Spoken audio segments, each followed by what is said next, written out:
Okay Kayu, ni soalan favourite lah daripada student-student you. Okay, pernah rekod banyak kali tapi rasa tak kena. Macam mana tu?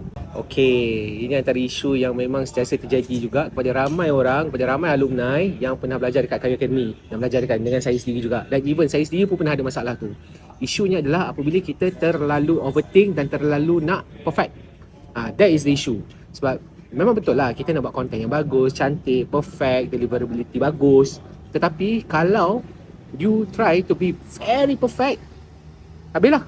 Sampai ke bila-bila you takkan start, video you takkan keluar. Dan bila video you tak keluar, sampai bila you punya content nak akan ada kat social media, dan macam mana orang nak nampak you, macam mana orang nak nampak you punya business, macam mana orang nak nampak you punya kejayaan. So, at the end of the day, for the start, tak perfect tak apa, jalan dulu.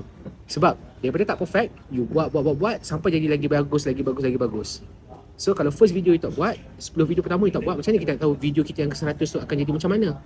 So it's all about put your content out there, be confident, langgar je. That's it. Don't think too much, just keep sharing consistently on social media, sharing your expertise, help other people. Make more video. Nak belajar macam mana? Saya ada sediakan satu framework. Belajar bercakap depan kamera macam pro. Check link dekat bawah.